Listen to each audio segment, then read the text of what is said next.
afternoon, everyone. Welcome to our last panel of the 2022 Local Government Conference. I'm Lisa Parshall. I am one of the fellows at the Rockefeller Institute of Government, and I'll be the moderator for this panel number 6, Strategic Visions and Planning for the Future, which brings together some outstanding presentations on challenges facing local governments and how to confront those challenges with both strategic budgeting and strategic planning. So today we have 4 presentations. I'm going to go ahead and introduce the speakers in the order that they appear in the program. Each presentation will have around 15 minutes with time allotted at the end of the panel for audience questions and group discussion.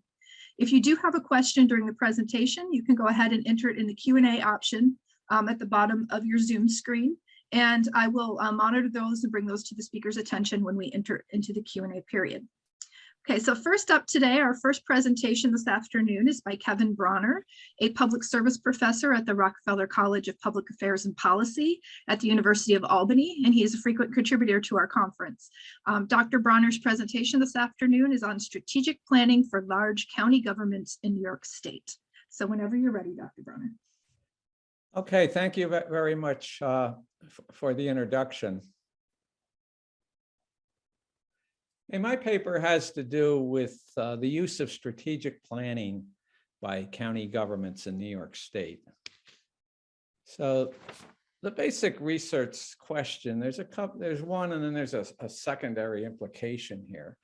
And it's very simple. To what extent do larger county governments in New York State use strategic planning?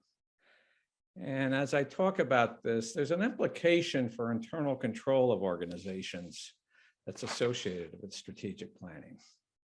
So basically what I did here, this study actually started late in 2019 and ended in January 2020, where I did a pilot study to see how many counties, towns and cities use strategic planning in the Albany, New York area. Then I finished that part of the study. Then the pandemic hit, and it wasn't a good time in most of 2020 to do this type of work. So I suspended it. I talked about this last year at the conference. Now, what I did in the spring of last year, I started to do the study again, updating it.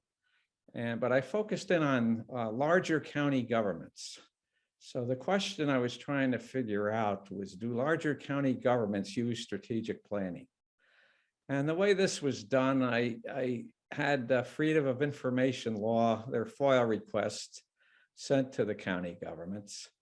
And I had responses from everybody. Some of them did it simply by email. Other ones called me. And there were some strategic planning documents that were sent in that I analyzed. So I have a bunch of slides. These are just the counties that are in the study. And they're the larger 16 county governments in New York State. You can see some of these are enormous, 3.8 billion for Nassau County. Erie County is 1.6 billion. We have Onondaga County up by Syracuse, 1.1 billion. There's several more listed on that sheet. And then we have the remaining counties. Suffolk County is a $4.4 billion county, and Westchester County is a $3.2 billion county. So we can see that all of these are fairly complex organizations with a lot of operations, and I had hoped to find a significant amount of strategic planning. Unfortunately, I didn't find that. So to look at it, what happened, there were some nice strategic plans in the group, like Albany County had a health department strategic plan, and that was in place before the pandemic, actually. I found this out in December 2019. Now, these other counties here, Monroe County, they had a housing strategic plan. Niagara County had a nice economic development plan. Onondaga County had a strategic plan for their planning department. And then Ontario County, out by Rochester, they had an economic development strategic plan and a solid waste plan. And then Putnam County down, it's not right next to Westchester County, they had a health department plan.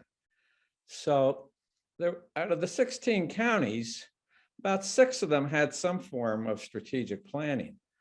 The problem is a lot of the counties indicated they had no plan at all. And I checked this by getting on, you can get on websites for these counties and you can put in strategic planning or strategic plan. And if there were strategic plans, they should start to show up. So I didn't see much difference than what I received from the Freedom of Information Law request. So at this point, this is about all I can say as to which counties had strategic planning. So it's very limited.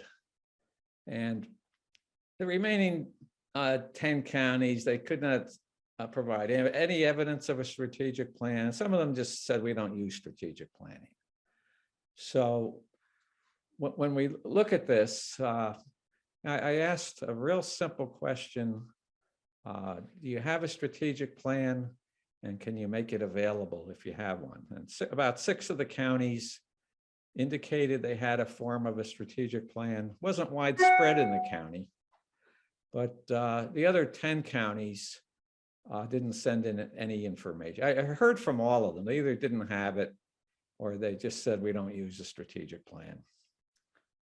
So I just added another slide here, and this is kind of interesting because I do a lot of work in the internal control area. And when you're doing a presentation on internal control, you find this element in it that I don't think a lot of people identify with internal control. My background is basically in accounting. I've been an auditor for a long time. I've done all sorts of audits. And when we talk about it, most people, when you talk about internal control, they're looking at items like, is there a purchase order system or is there good purchasing for the local government? However, if you look at, I use a lot of information from the Office of the New York State Controller, and they have a report on, this is an internal control report, and it's for New York State agencies. And what they say is that strategic planning is an important component for maintaining internal control. And then there's another, they have a document from 2016 that basically explains this. I put the name in there. So if you read that, you'll see a lot of classical thoughts about internal control, but you're also going to see the strategic planning part of it, which I don't think a lot of people identify with internal control.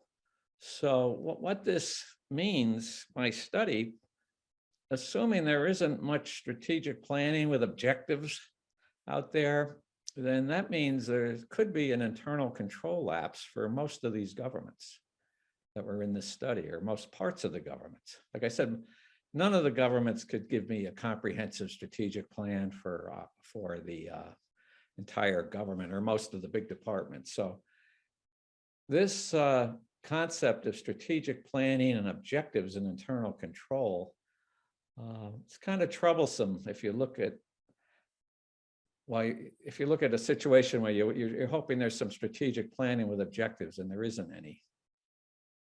Now, just a brief mention on internal control. There's a big, this has been in effect for 30 years. There's a Committee on Sponsoring Organizations. It's called COSO. And this is a major entity in develop internal control standards.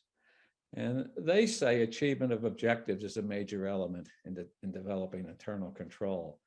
So this is just another indication that the fact that these county governments don't have a lot of internal control aspects related to objectives or strategic planning, it's kind of troubling. Now, where this is, I know last year I was asked, where am I going to go next? I don't think I'm going to do much more on this. I made a big attempt to find out about strategic planning for the county governments, and it just doesn't seem to exist. So with that, I have a slide if you want more information. And That's the end of my talk. I came in under my 15 minutes, Lisa. That's perfectly fine. Thank you very much. You're welcome.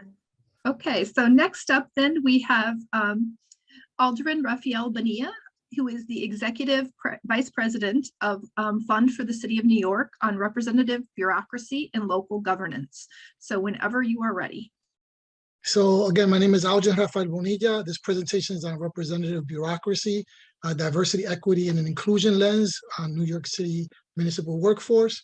Representative bureaucracy from the point of view of the importance of it for effectiveness in government, responsiveness in government, transparency in government, and the legitimacy in government ultimately. Equity, looking at the effects of municipal employment on various communities and access to these public civil service jobs, and inclusion, looking at the group level or possible occupational segregation is what are some of the implications of this study. Here is what we know in terms of the context of New York City. For the last 3 decennials, you have a population, white population that's been decreasing up to about maybe 31% of the population now in 2020.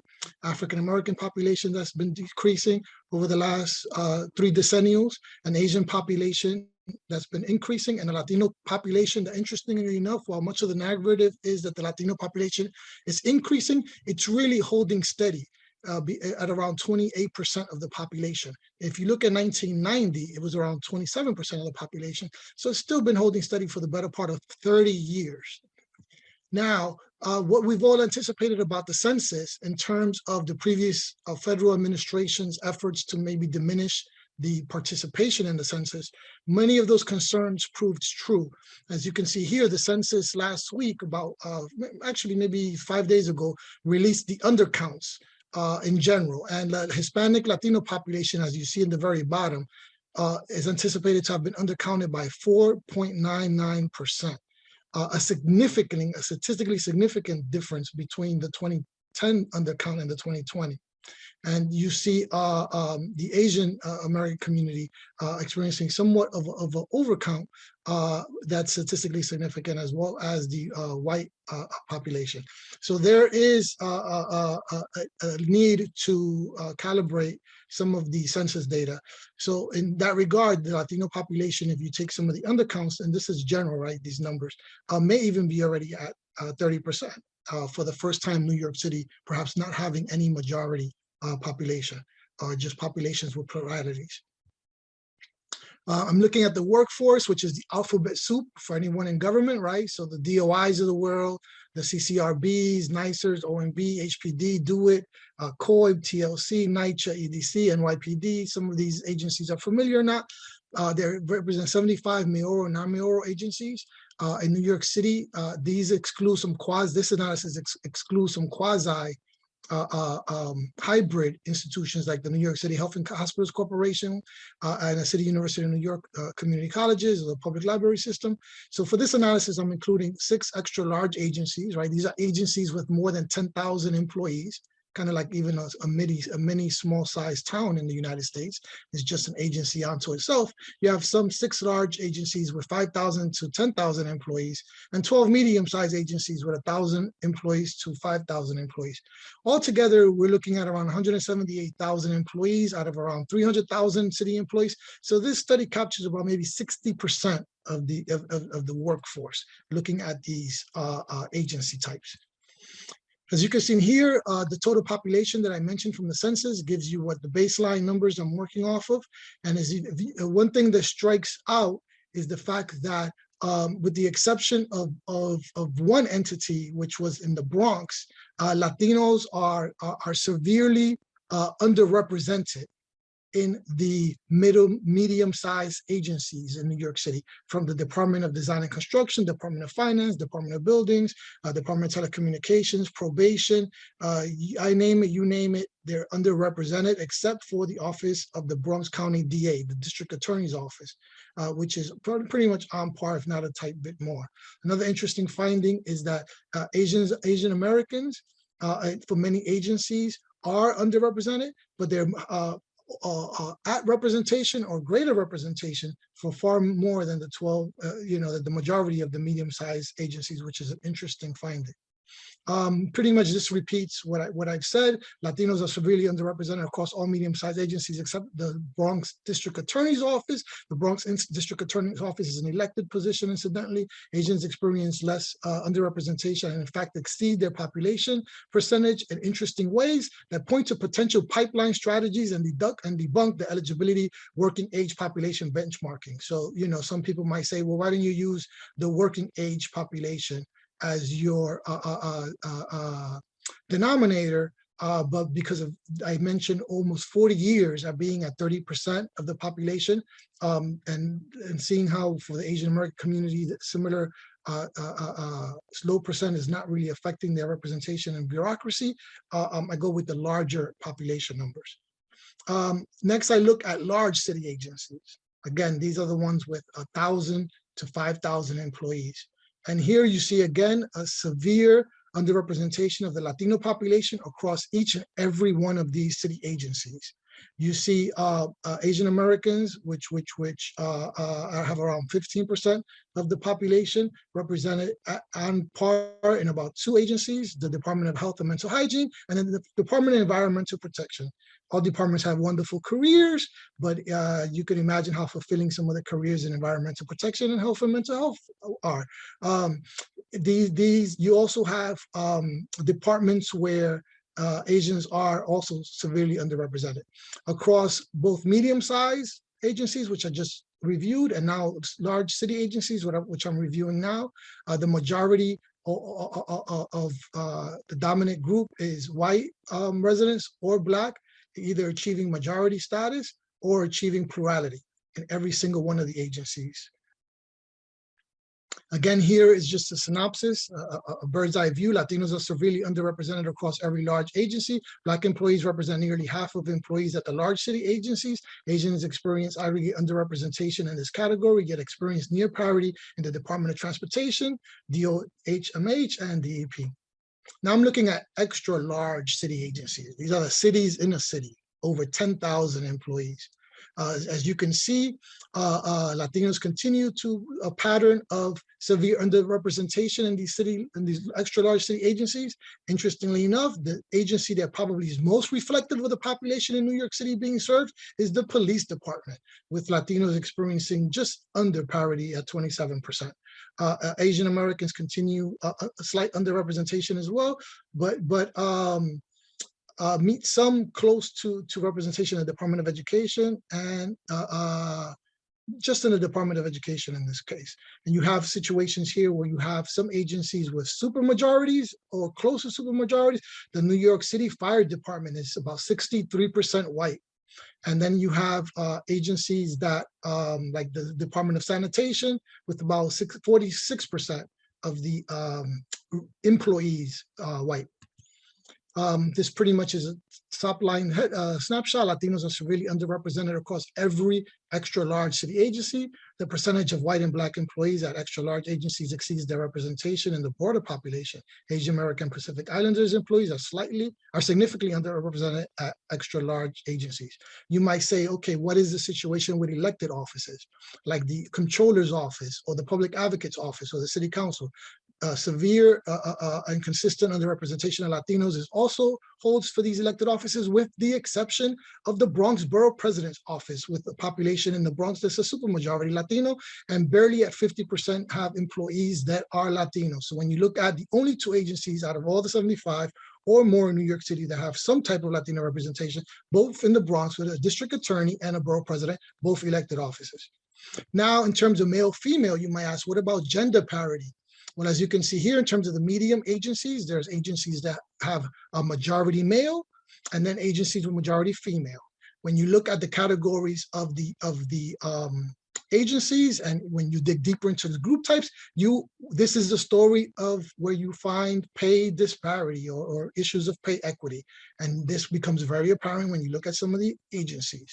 When you look at the gender composition of large agencies, you see supermajorities of female, for example, 72% in the Administration of Children's Services, or 71% of Department of Mental Hygiene. And then for men, you see the Department of Transportation, 74% male, or the Department of Environmental Protection, 74% male. Again, when you understand more about these skill sets, these different job categories and these group types and different agencies, you understand where some pay inequities arise. Extra large agencies, you have 91% of the Department of Sanitation being male, 89% of the Fire Department male, 71% of the Human HRA Departments of Services are female, and then Police Department, 65% male. Now, this is a story about not only what's the representation of your city agencies and the democracy, but also in terms of equity and inclusion, and this has long-term effects. So this is all publicly available, open data. Here, I suppress people's names, but everybody's salaries are available. So when you look over the exclusion of Latinos for the last 30 years, you see billions of dollars of salaries foregone, and then not to mention the pensions. And you can see here the very good pensions of New York City, particularly if you got in at tier 4 when the study began in terms of its analysis in 1990, you're looking at foregoing over $250,000 a year in pension in many instances in the Department of Aging, Department of Education, Mental Hygiene, Department of Transportation, community colleges, and the like. So that this type of analysis can also find its parallels with state agencies, if anyone so chose to replicate this study. And there's also a replication of this study that merits to be done in terms of job groups or job titles to look more deeply into occupational segregation. So again, diversity, inclusion, and equity in municipal government is a lifeblood for democracy and for representation and for legitimacy. And it's a great way to bring communities up into the middle class and have secure retirement security, something that all communities ought to avail themselves of, and something that we should be able to find talent broadly across all populations and communities, and opportunities should exist for all to be able to work for government. With that, I conclude my presentation. Thank you very much. Excellent presentation. Okay, so now we are going to our third presenter today, Stephen Eide, who is a senior fellow at the Manhattan Institute, and he will be addressing crime and mental illness in New York City, framing the challenge for the new mayor. Okay, share screen. Does it look good? Can you hear me? We can hear you, it's not up yet. The screen's not being shared? No. Sorry. That's okay.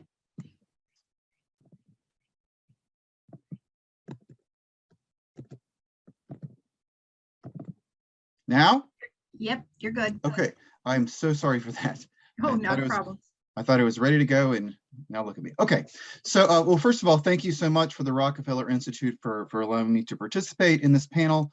I'm going to talk today about some findings and analysis that are drawn from a research report that I came out with last month on the topic of crime and mental illness in New York City, framing the challenge for the new mayor. And when interested in the full version, it's on the Manhattan Institute's website, or you can Google it. But I think this topic of mentally ill offenders, the intersection of crime and mental illness, in a way, really needs no introductions, because it really seems now in New York City one of the most pressing challenges for policymakers. It's been a top priority of the new Adams administration. Last month, Mayor Adams released a strategy that he called his subway safety plan, trying to deal with crime and disorder on the subways that had an important mental health dimension. There have been a number of very high profile acts of violence recently that have had a mental illness tie-in. So, in a way, the importance of the topic is very obvious. I want to do with my presentation, and also kind of what I tried to do with my report, is just kind of take stock of where we are with crime and mental illness in New York City. Because one thing that you can say about this challenge is that it really hasn't been neglected okay? We have known for many, many years by this point that the rate of mental illness among the jail population, both in New York City and nationwide, is way disproportionate. It's much higher than the rate of mental illness in the population as a whole.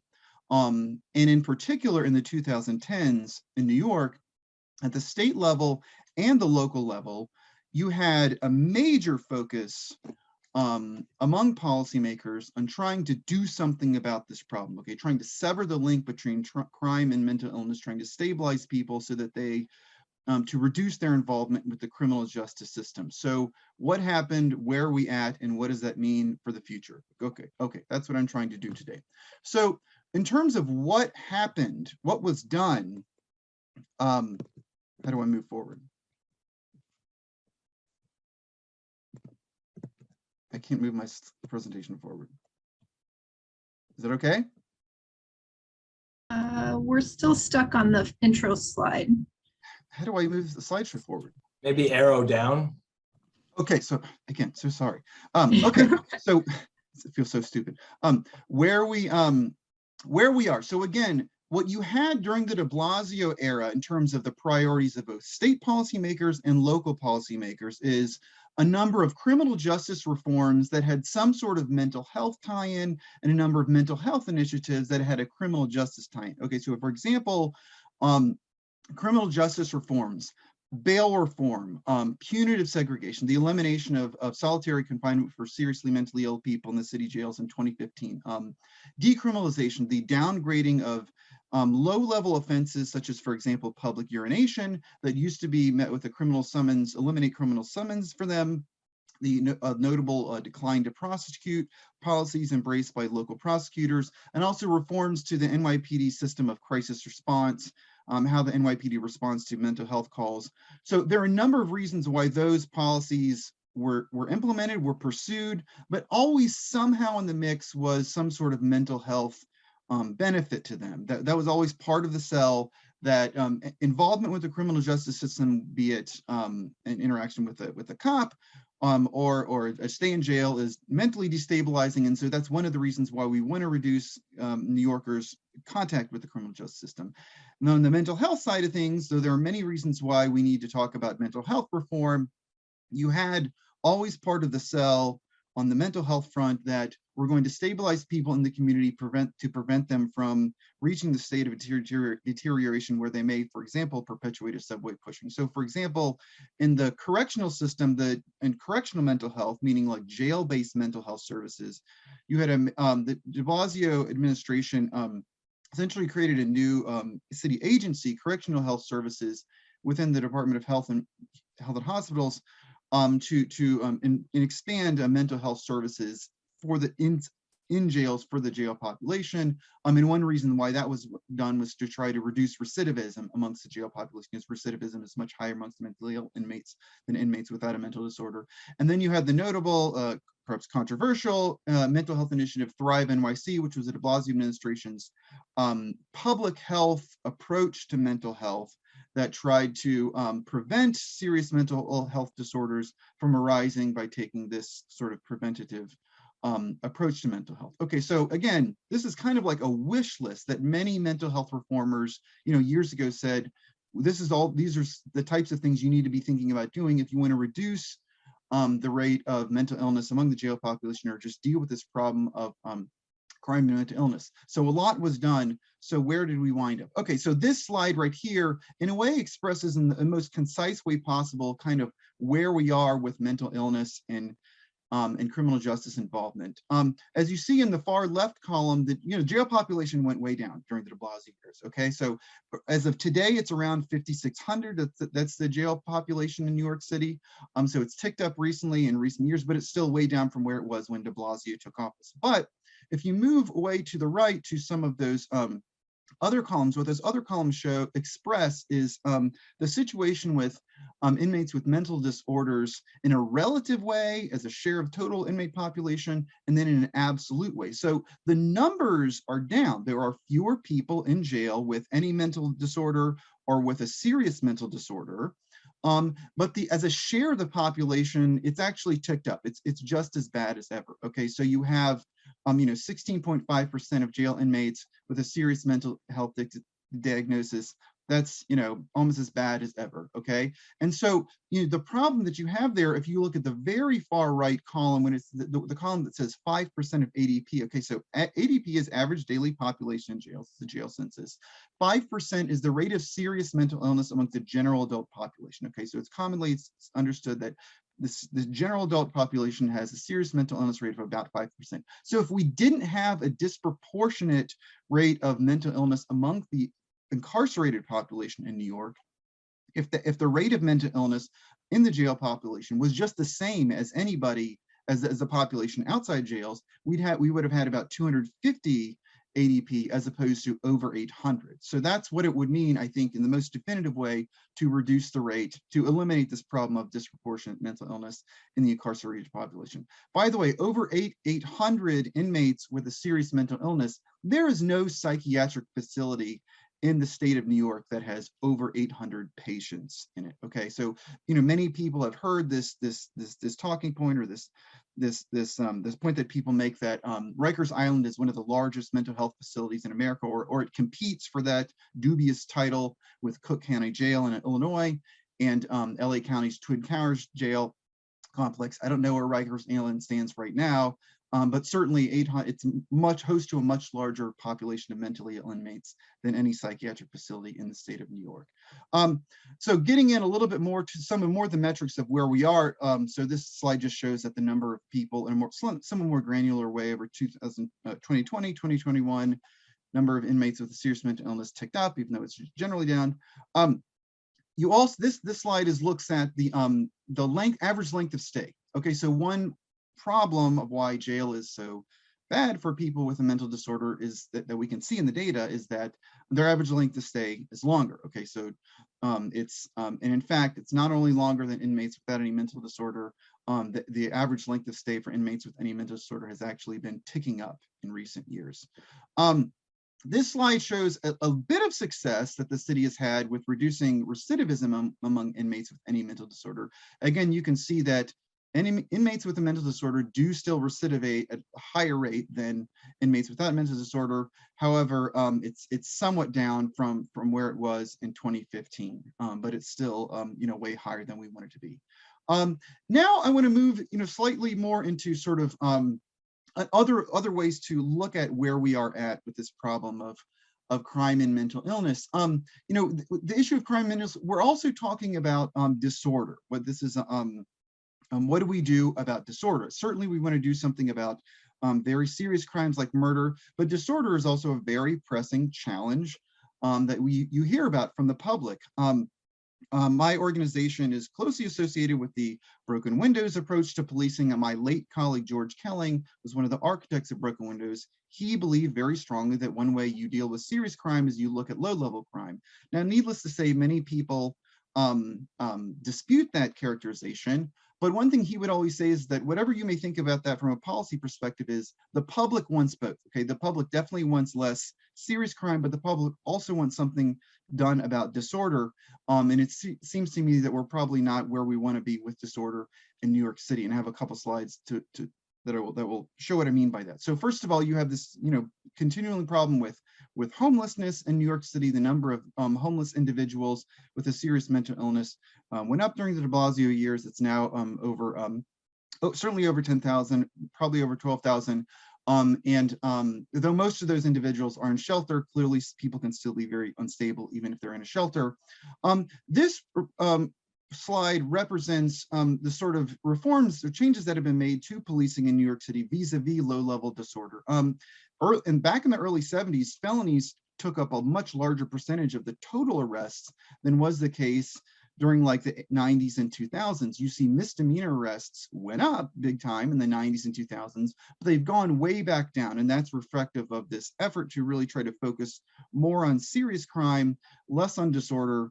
But again, the question is where are we at with that in terms of like the public's view of the question. This is somewhat out of order, but this is another expression of the problem with the jail population. You have a much higher population in the city jail population that is both has a mental disorder and has been charged with a violent felony post-bail reform and now than you did before that. So again, you're dealing with a much more troubled population in the jail population. And I'll come back to that towards the end. Again, returning to the disorder, one way to talk about disorder in a quantitative way is what people are making 301 complaints about. 301 complaints are very high, and they rose in between 2020 and 2021, particularly complaints relating to homelessness. Here too, again, you eliminated the criminal summons for public urination. That was an important priority that policymakers embraced, but certainly 311 complaints for public urination are still very high. So what are we do with disorder? I'm not sure. The situation with crime and mental illness, one thing that always comes up, so I felt like I had to address this, is the situation with psychiatric hospitals. Many people think that what we did with psychiatric hospitals is we drastically reduced their use a long time ago, and then we sort of been sorting through the consequences then. In fact, what we call the deinstitutionalization of the mentally ill has been ongoing. And so during the Cuomo years, both the state government and the private providers of hospital care in New York City were reducing beds. So we're actually making yet less use of inpatient care now than we were 5-10 years ago. This slide goes into another topic that comes up often in discussions of crime and mental illness, and that is the use of Kendra's law, assisted outpatient treatment.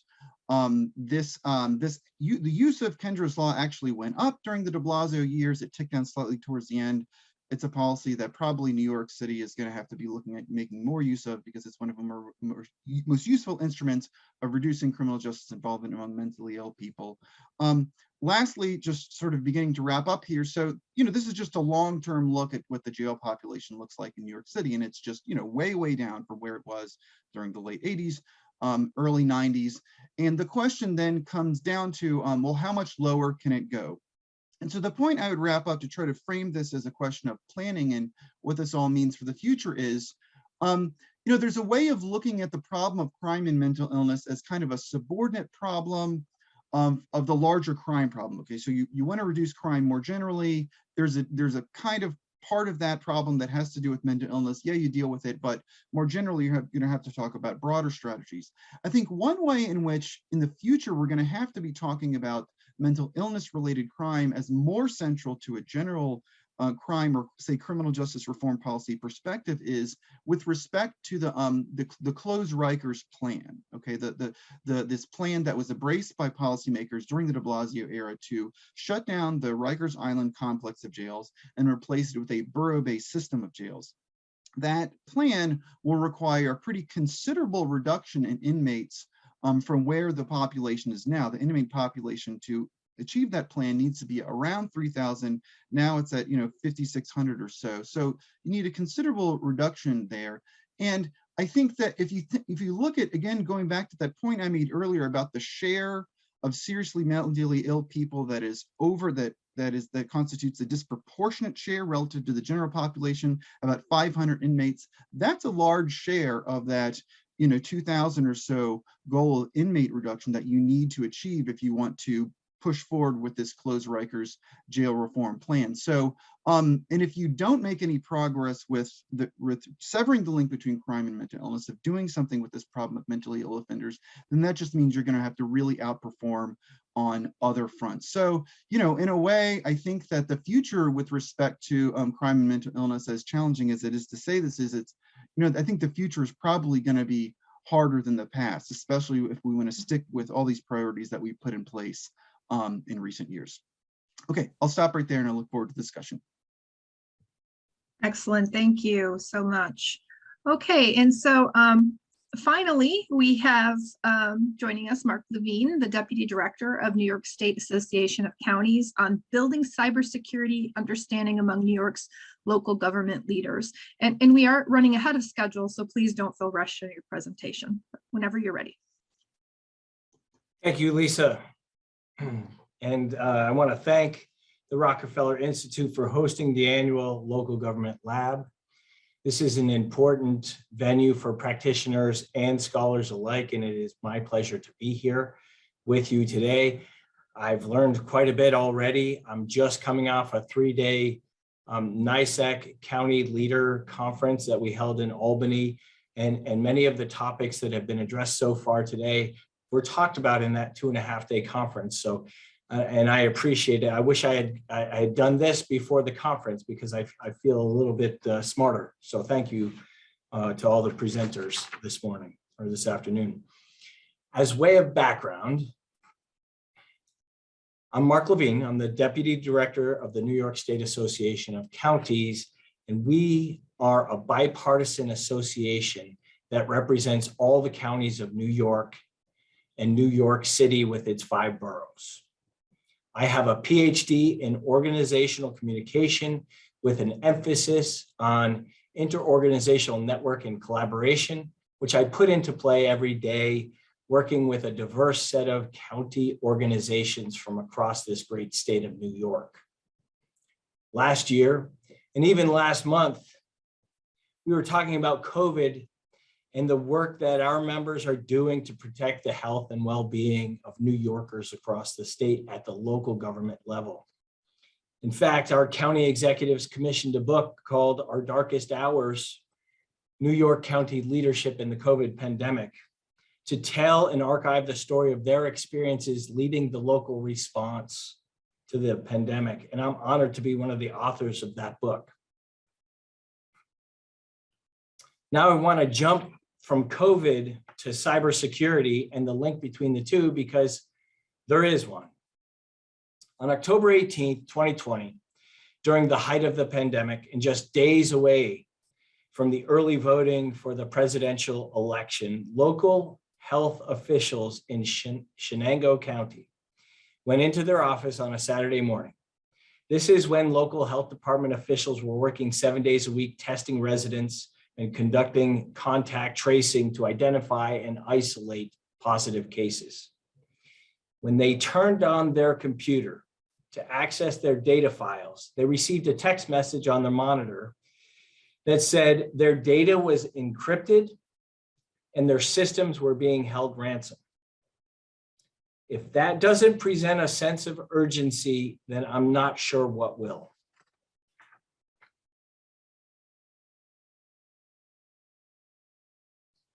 NISAC regularly scans the environment for issues of concern that could impact all of our members.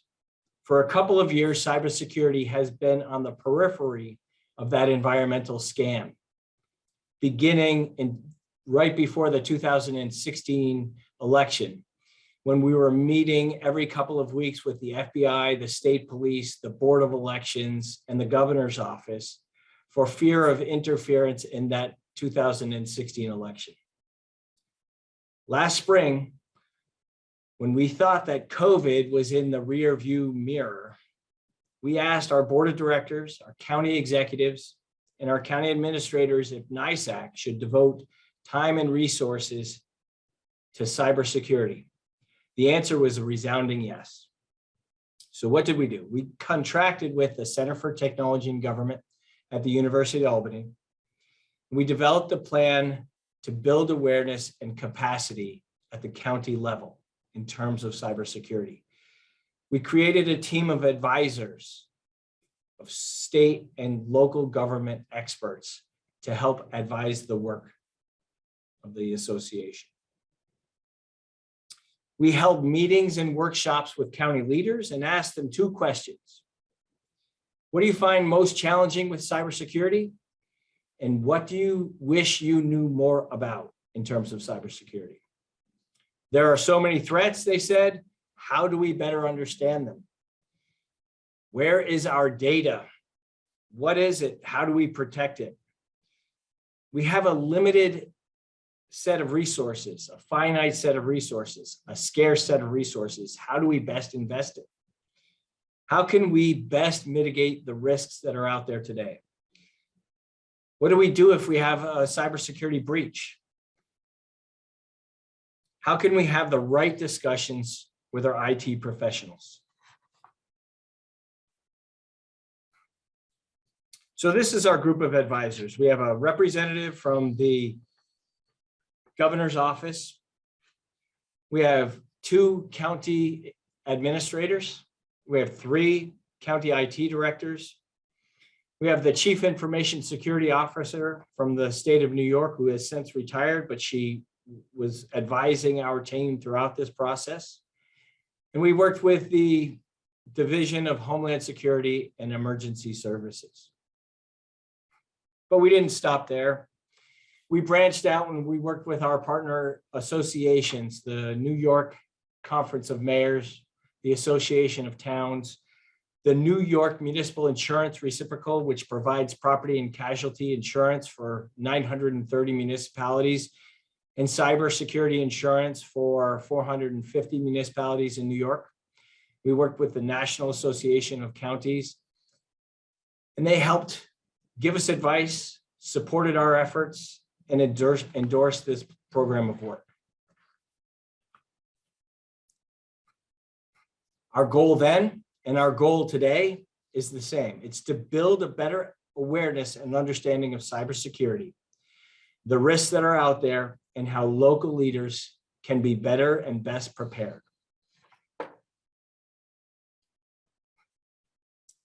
The primer is organized into 4 sections. Why cybersecurity should be a priority for all local leaders. Understanding cybersecurity risk in your own local government. Cybersecurity basics. Top 3 actions that local leaders should take and can take right now to be better prepared. And then we included 3 appendices: select cybersecurity terms and their definitions, resources by organizations and entities in New York State, and helpful references. Everything that is in this primer is available. It's out there, it's on websites, and it's in other reports. But what we wanted to do is to put together one document that one local leader or 2 local leaders or an IT director could pick up and say, okay, this is everything that we need to know to get this process started. So we brought all these references into this one primer. If you don't understand something, if you want to understand something better, you need to, especially something as complicated and complex as cybersecurity, you need to start with an organizing framework. And that's what we did. Our advisory term suggested the NIST framework from the National Institute of Standards and Technology, which we used as the basis for this primer and for building awareness among our membership. Then we had to translate their framework from technology terms to the business of government terms, from things like identify assets of hardware, software, network infrastructure, data, to what do we have? What's most important? What things are most threatened? And we did this translation throughout the primer.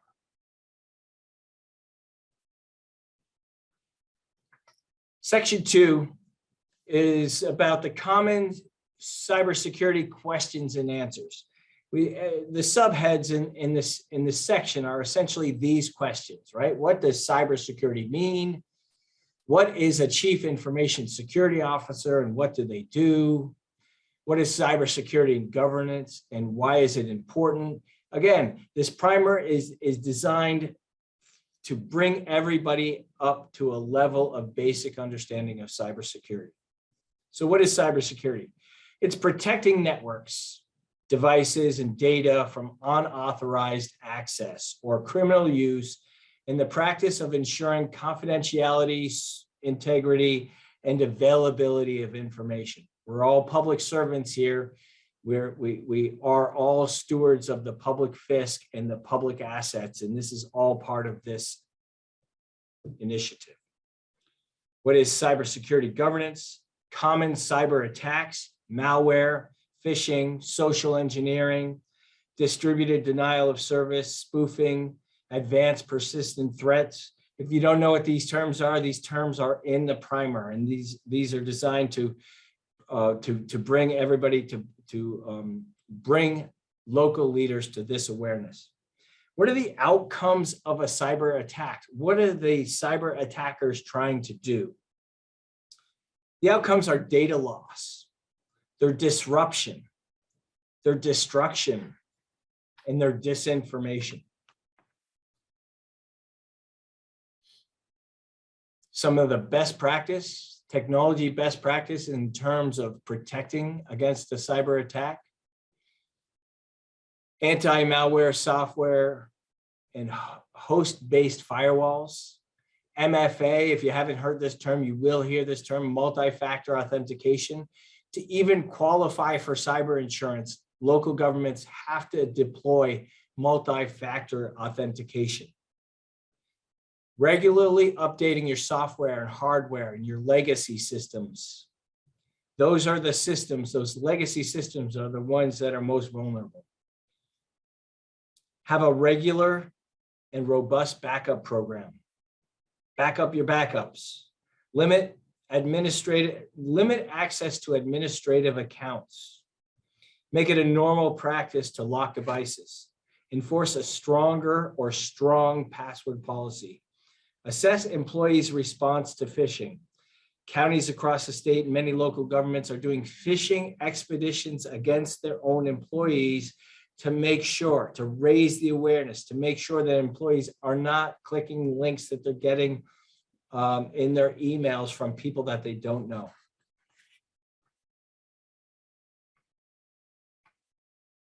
This we've heard throughout the process, throughout the program, and throughout this project, and we continue to talk about it each and every day. Cybersecurity is a team sport that may be a little oversimplification, but we all have a role. Every member of the organization has a role in protecting their county or their local government from cybersecurity. So it starts at the top. The top here is the Chief Information Security Officer, but not every local government has a Chief Information Security Officer. So who is it? It's their IT director or a person on the IT team that has been provided or given the responsibility or authority to oversee the cybersecurity for your local government. Or it's a vendor who has that, who a local government has given that capacity to. County leaders, the executives, the administrators, the mayors, the supervisors, and the legislators who are elected to serve the public or appointed to serve the public, they have a role in cybersecurity. The county attorneys, the procurement officers all also have a role in protecting counties and local governments from cyber hackers and cyber incidents. Department heads and county employees, there's a role for everybody in a local government to improve cybersecurity posture.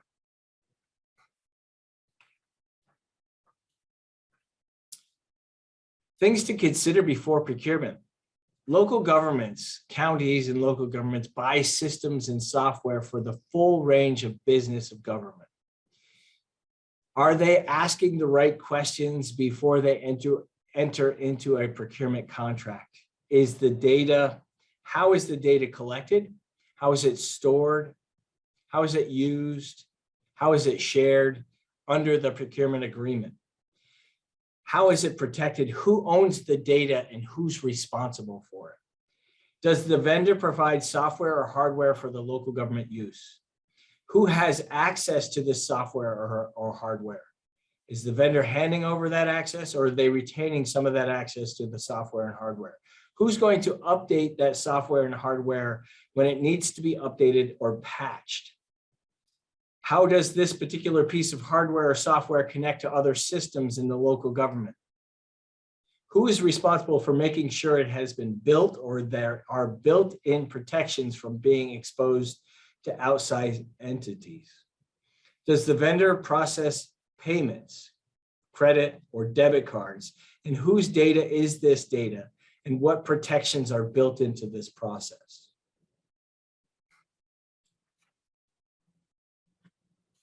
Understanding the main elements of a sound cybersecurity program.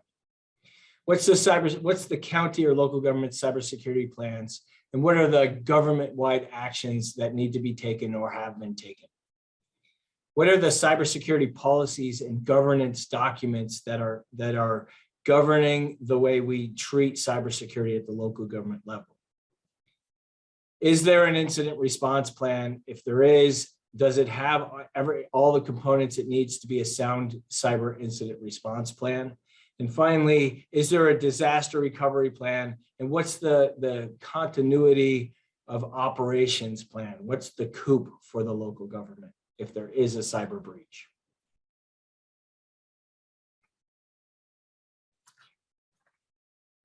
We break down the NIST framework again in this primer for the purpose is to inform the discussions that need to take place between the non-technical leader and the IT team. In terms of identify, have we identified all the assets that we have at the local government level? Our hardware, our systems, our data systems, our networks, what's connected to the internet, and which systems are interconnected with which departments in the government. And are they connected to the state of New York or department in the state of New York, and which one, and how are those connections being protected? In terms of protection, what are the mechanisms that we have in place? Do we have multi-factor authentication? Does our cyber insurance cover everything we need? What does it cover? What doesn't it cover? And how can we close that gap if there is a gap? Detection. Who and how are we looking to find out if anyone has tried to breach our system? Who's responsible for detecting that breach? In terms of our response plan, do we have an incident response plan? Have we practiced our incident response plan? What are the gaps after doing a tabletop exercise that we need to close to make sure we're better protected tomorrow than we are today? In terms of recovery, do we have a continuity of operations plan? Are we backing up our data on a regular basis? Do we have multiple backups? Can we adequately isolate networks if they have been accessed? Are we prepared to restore, or do we have to rebuild something if we lose it or if it's being held ransom? And finally, and this is from our advisory group, who really enjoyed participating in the development of this primer. They said we need to give our local leaders 3 things they can do beginning today to improve their cybersecurity posture. So the last section is this section. Establish quarterly cybersecurity discussions with your security and IT leaders. 2, develop a countywide cyber incident response plan. Begin to develop that today, because that's the only way you'll have a full plan in 6 months if you begin today. And then practice it. Do a tabletop exercise, figuring out what works, what doesn't work, and how you can close the gaps if you have any. Here are the resources. We now have a page devoted to cybersecurity on the NISAC website at nisac.org/cyber. And again, we work closely with the Center for Technology and Government at the University of Albany, and they have a cyber page devoted to this at NISAC-2021. Thank you very much. Thank you.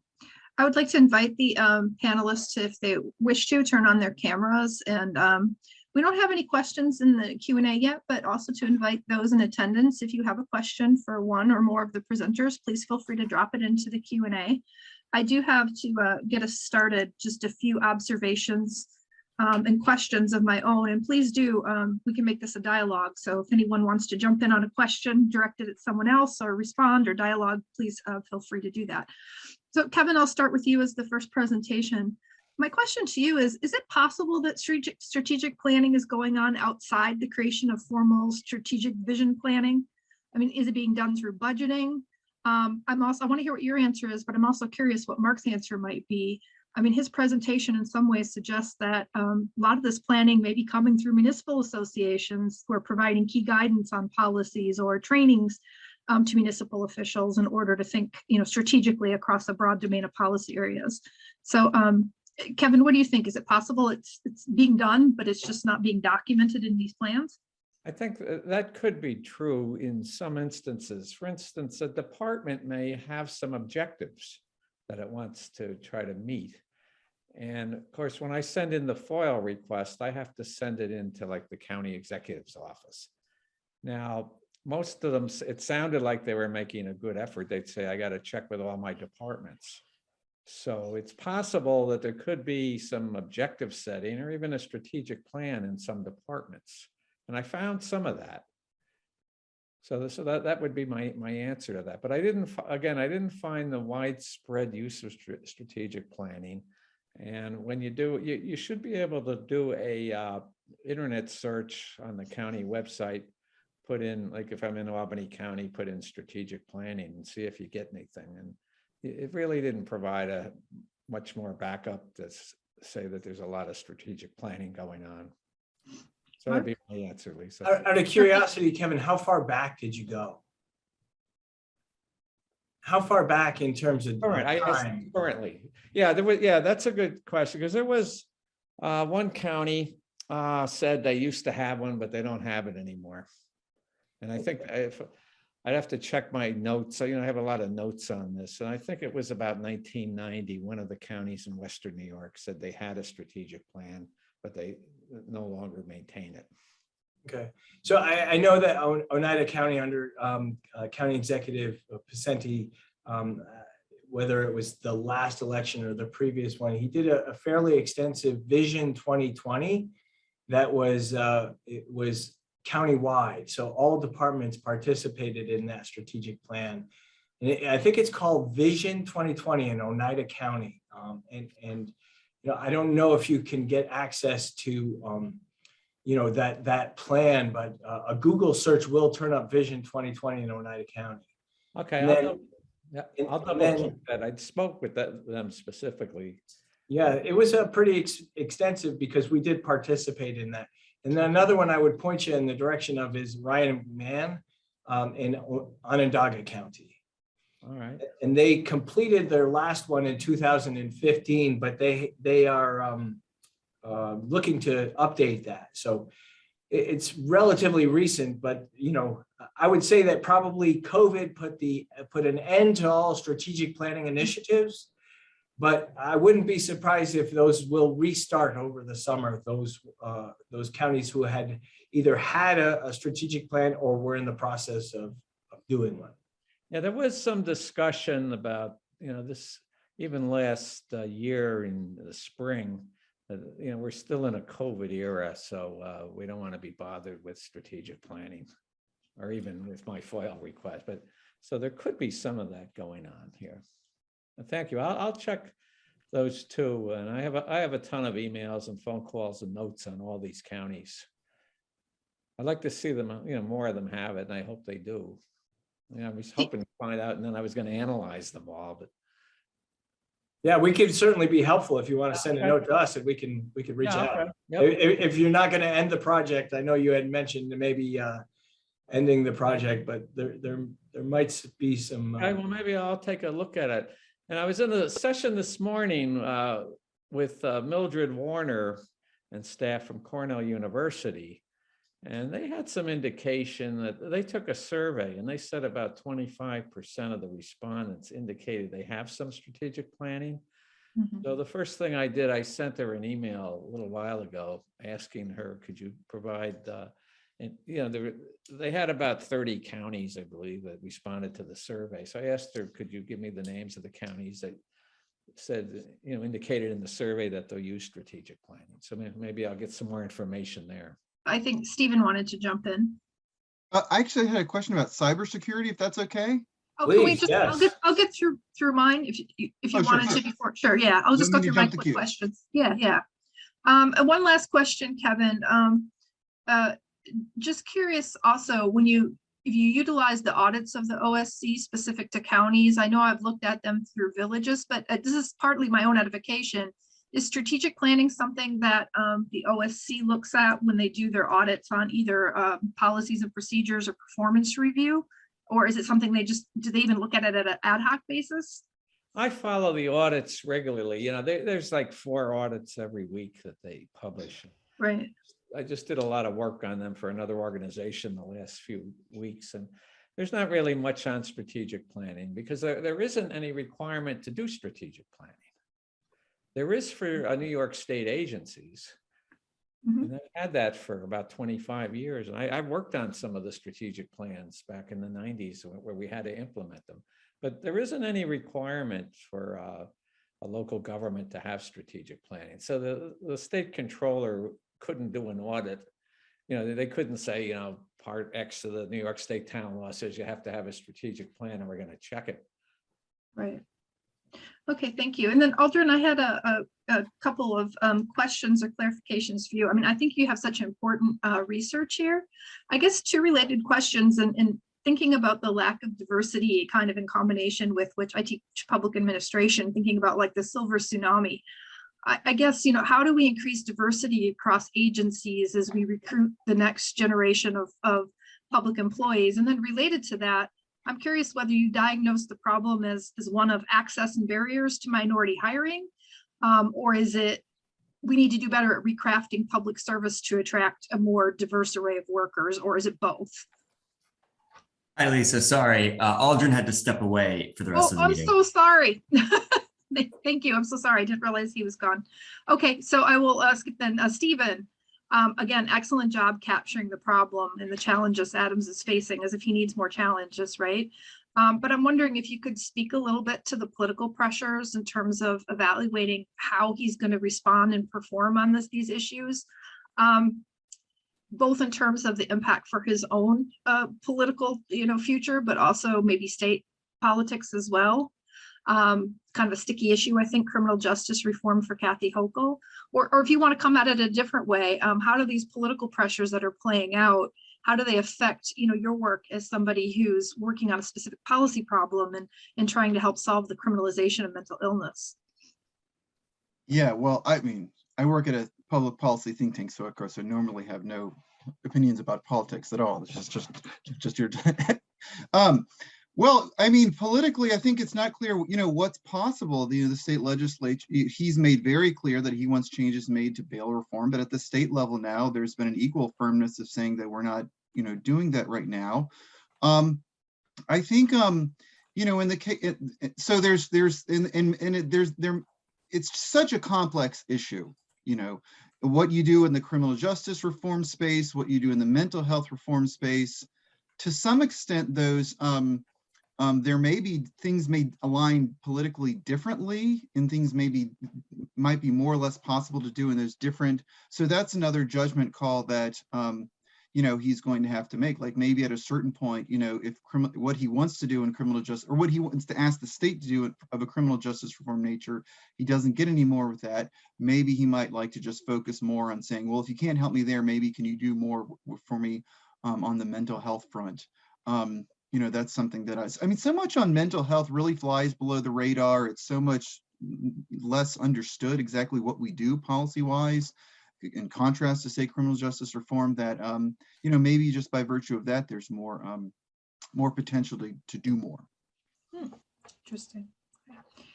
Yeah, Mark, go ahead. So we had a very robust conversation about the folks who might have mental health issues and might need some intervention, right? They're not getting that intervention because of the bail reform law. So they're not being counted. I mean, the percentage of people in Rikers that you identified as having mental health disorders is alarming.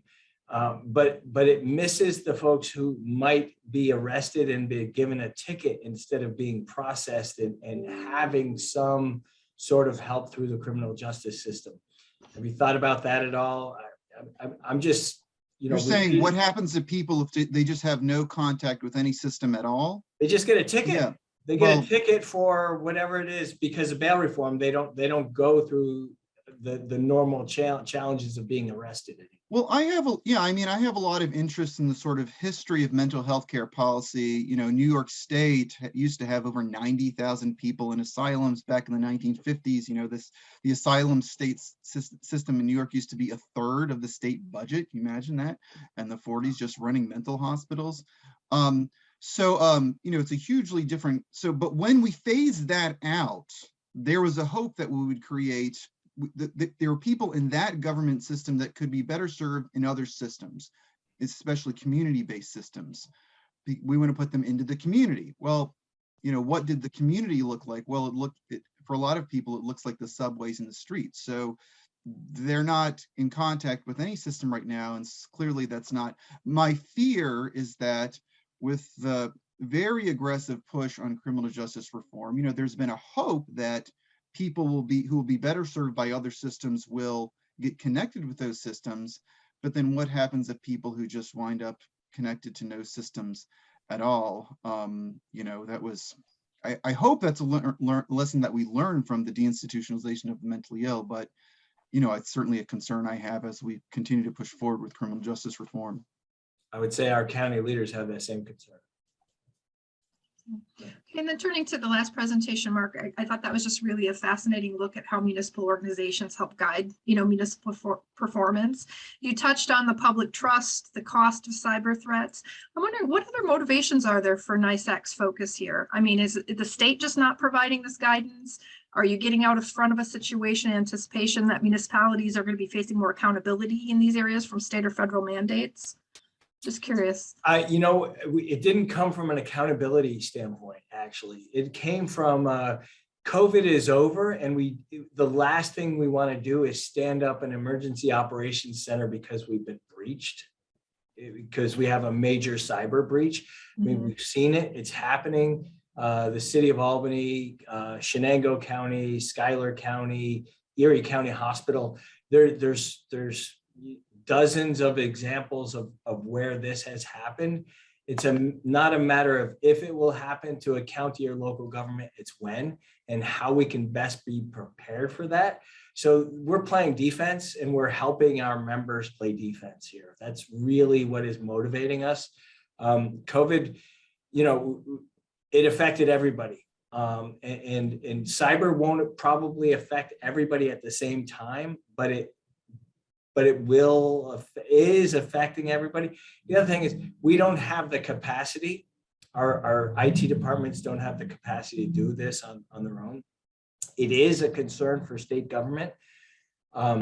There is a little confusion at the state government level between the Department of Homeland Security and Emergency Services and ITS.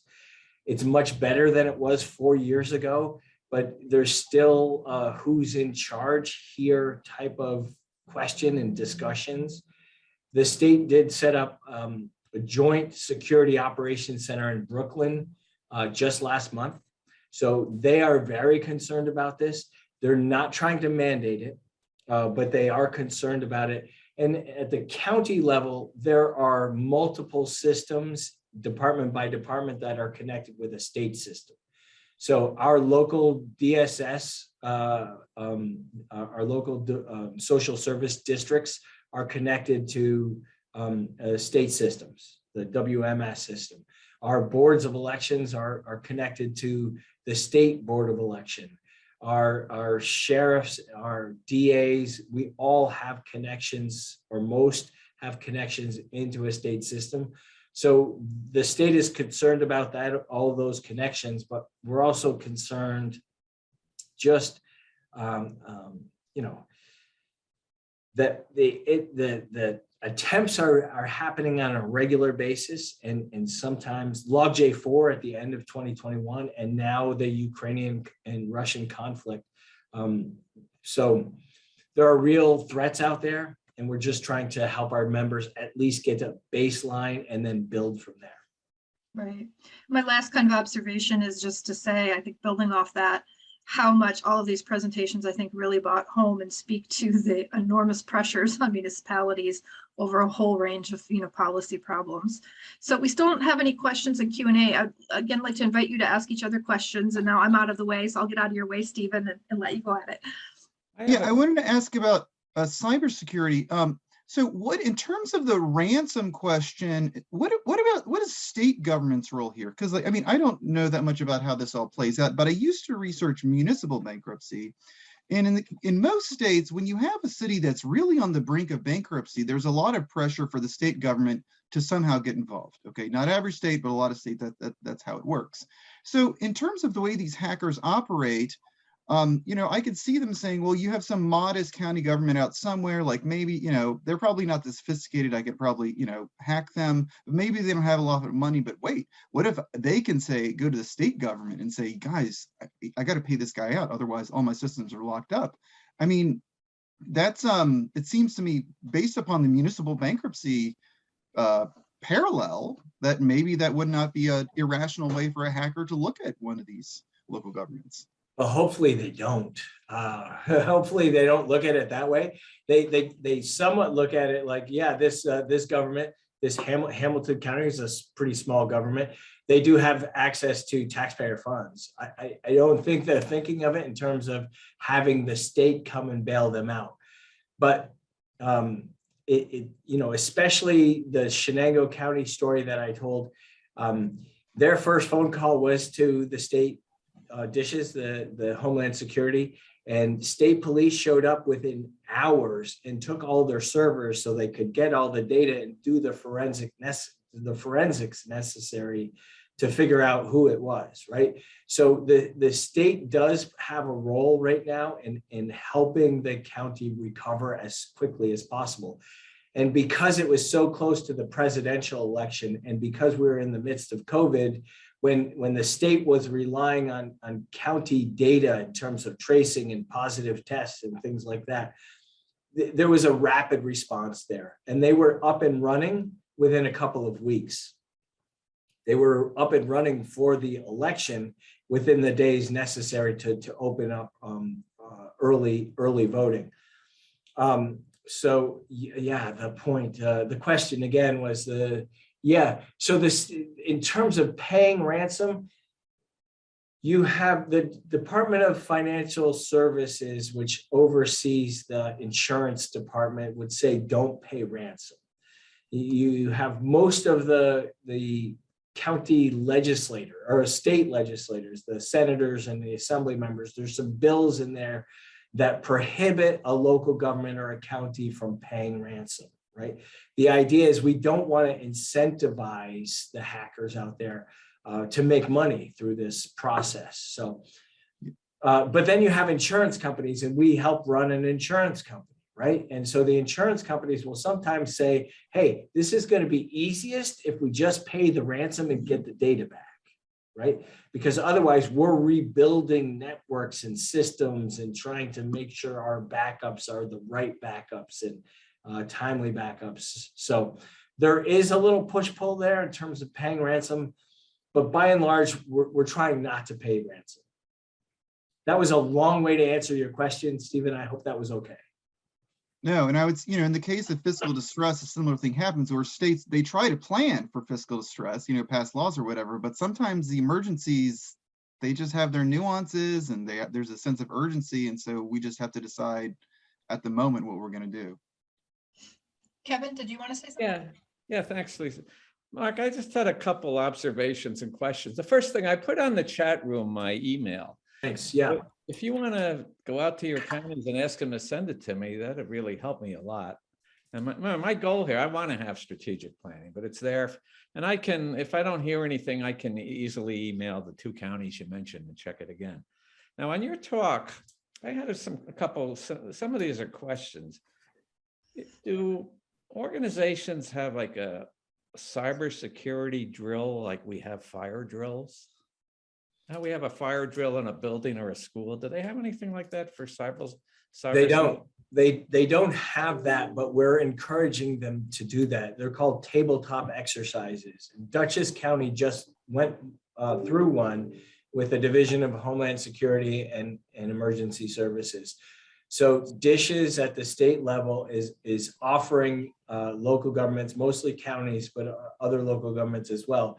They have some capacity to do this, to go into a county and do a tabletop exercise, a fire drill. And so they're starting to do that, and we're encouraging them, if they can't do it with dishes, then do it themselves, because there are tools out there that they can run their own fire drill and figure out, okay, what didn't work here and how can we close that gap?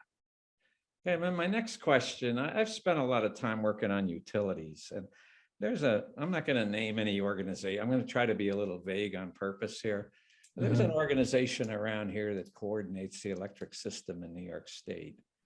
And there's a big facility in Albany County, Nanotech. And there's another big facility up at Malta, Computer. These are really high-risk entities. Do you, in the group, do you go look at any of those and see what kind of cybersecurity infrastructure they have? Anything like that? They wouldn't probably let us do that, but we do often work with the Center for Internet Security, which is right across the river in Rensselaer.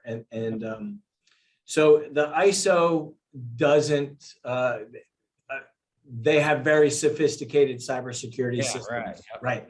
Yep. And I'm sure that the chip manufacturer does as well. But to give that information out there is to give that information out there, and that's what they're trying to avoid. Yeah, that makes sense. Right. Then the third question I had is, if you look at the Albany area, we have like Albany, Schenectady, Rensselaer, Saratoga, and Warren counties. Well, let's just take those 5 counties. And they have some kind of security systems for this.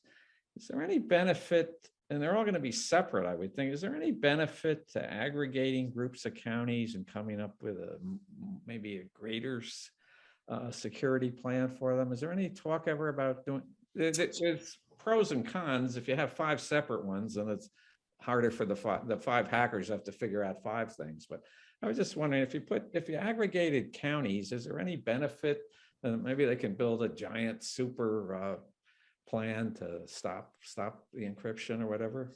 There is absolutely a benefit to that, and we have been talking about that for some time.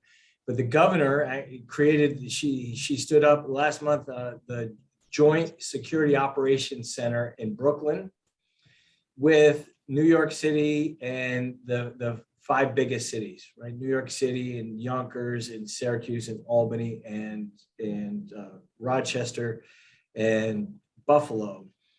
And that's a proposal in the state budget. If that proposal goes forward, then they will be staffing that JSOC. Okay. And they will be opening it up for county governments to participate. And that's exactly what it's designed to do, Kevin, is that if a county wants to participate, they can buy into it. And we don't know what buy into means yet, but they're going to share code. If somebody tries to break into Erie County, then Erie County is going to share that code to the JSOC. And then everybody else that's part of the JSOC will know what that code is and be prepared to look out for it and block it.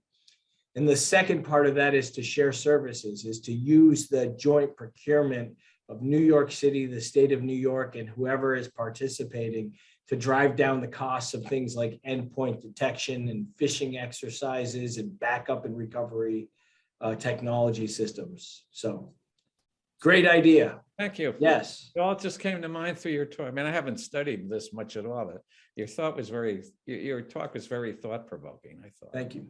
Thank you. It is. It also strikes me as one of those areas where a lot of strategic planning is taking place behind the scenes, and it'd be something that maybe necessarily don't want to advertise what all is being done, preventative or in terms of anticipation. I think to Kevin's point, I think if you read some of those OSC audits, as I have, Kevin, you could pick out which communities you might target merely because their lack of controls is sort of right out there. They have a lot of small audits on computer problems, but it wasn't the big giant audit we were thinking about here, I'd say. I think, in terms of like the scholarly aspect or the research potential of this, right, we're not going to be able to talk about the technology, but I think we can talk about the inter-organization and intergovernmental networking and collaboration here. I think that's ripe for research here. OSC has a lot of audits like on school districts about the computer system. It's not really that sophisticated. It'll say there's too many users on the system and you ought to limit it. It's not, I don't think it's anyways near the technical issues you're talking about, Mark. Right, but I do think they do address maybe some limitations of capacity in Yeah. terms of responding to external threats. But again, any audience questions before we wrap, or any further cross questions or discussions that any of the panelists want to make? Can I just make an observation about Aldrin's study, even though he isn't here? Please do. Yeah, I thought it was interesting. You know, the slides are all there. And I would suggest that somebody could do like a quantitative study using that data, like, you know, an independent variable type of thing. Mhm, mhm. And you might have, you know, he had all these different departments there, and you might, the dependent variable could be something like percent disparity in Hispanics in the group. And then you do this by department, and then you could have some of the independent variables might be, is there like a civil service ladder that blocks people? Mhm. Have another one, what percentage of the organization is union participation? And then another one, this sticks out from the fire departments. I've spent a lot of time working in New York City on different areas. I know, like in the fire department, there's a big family history in that. There's grandfathers, great grandfather, you know what I mean? All that. So these types of things could be some variables to try to explain some of those disparities that I suggest they look at. And there's probably other independent variables. Absolutely. He seems to Telling- have all the data there, so you could really do a nice study. It is telling a really interesting story, and there's much more to that story, Yeah, right? yeah. I'm sorry, Stephen, go ahead. I mean, I also say, you know, city government has an enormous world of just nonprofit contractors, you know, people who work for organizations where all their funding comes from the government. So that's the public sector in all but name, and that would have to somehow be incorporated to get the full picture. Yeah. Excellent point. Okay, any other last observations? Okay, well, I just need to say would like to say a few words in closing remarks since we're the last panel of the day. So I want to thank everyone for really fantastic presentations, and to the audience for joining us today. And in kind of closing and thinking about the conference, first and foremost, I want to extend our appreciation to all of the participants for some truly excellent presentations throughout the day, and to say thank you for all that you do in your varying capacities to advance our understanding of the local government landscape. And as our president Magna said today in his opening remarks, state and local relations have been unfortunately historically somewhat misunderstood and understudied. But it is refreshing to see that the studies of federalism and intergovernmental relations and intergovernmental management have increasingly shifted their focus to state and local governing issues and challenges. States and localities are always trying to manage in a shifting landscape, and more so as Bob Magna noted this morning, in these unprecedented times. So this conference is just one opportunity to highlight the collaborative and highly innovative work that is being done by academics, researchers, and practitioners. And of course, it's integrally related to what we do, the mission at the Nelson A. Rockefeller Institute of Government. So again, thank you to all today's participants for sharing your expertise. Thank you to the audience for participating and asking some great questions of the presenters. Want to also give a thanks to everybody at the Rockefeller Institute, President Bob Magna, Executive Director of Research Laura Schultz, Director of Operations Heather Trella, along with our colleagues who helped moderate today's panels, including the Director of Education Studies, Brian Backstrom, and Senior Policy Analyst, Lea Wednoya. And a really big thank you to you, Alex, our Director of Public Policy and Government Strategy, to Joel Toredo, our Director of Communications, and Michelle Charbonneau in Publications, who take the work and bring it all together and make it look fabulous. It's really my great privilege to help with the organization of this conference, and to have an opportunity to interact with an amazing group of professionals, both at the Institute and among our presenters. So just as a final reminder, if anyone missed any of today's conference, the panels will be posted on the local government lab section of the website. Be sure to check it out, and be sure to check out all the other great work that's being done by the Rockefeller Institute of Government. So thank you, everyone. Thanks, Lisa. Thank you. Really appreciate it.